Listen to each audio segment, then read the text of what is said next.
We are about cowboys, and we're very proud of that. But you need to come to this museum in this cultural district to understand how cowboys and culture work together. A lot of it has to do with people wanting to enrich their lives, and museums are a way of doing that. I'd really go back to the group of pioneering women who founded this museum. You know, if a town is to grow or a community is to grow, you can't do it without a kind of humanitarian educational process. Fort Worth was moving from being a town on the frontier to being a modern city. You know, the museum here was really a leader, and that really came out of Amon Carter.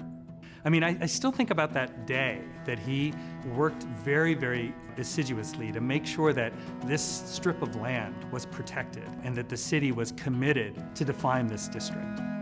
It is universally known that this is the community museum, and it belongs to the people of this community. And these museums serve as a diverse way of extroverting the stories of Fort Worth. It's so wonderful to watch people come into this building not knowing what to expect. I mean, the great thing about Fort Worth is it has such a strong cultural identity, and it also really embraces its Western heritage. So what a great home for the National Cowgirl Museum and Hall of Fame. When Fort Worth is mentioned anywhere in the world, what comes to mind often is the Kimball Art Museum. It's had an extremely dedicated board with a great vision of what a great museum should be. Though we're composed of individual museums with their own administrations, it's almost like the Cultural District is one large metropolitan museum of art within a park.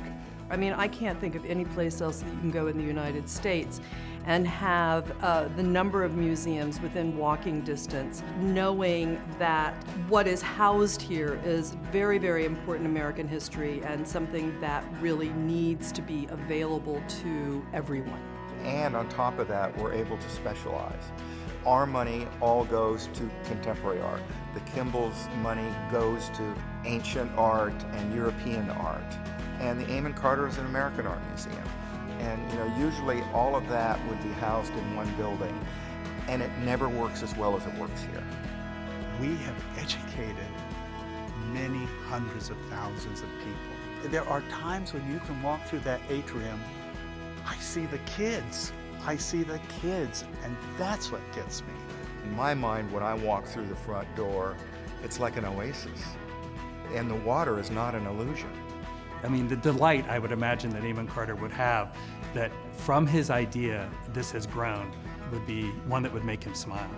It's such a pleasure to come to work in this extraordinarily beautiful environment and help the museum move forward into the 21st century.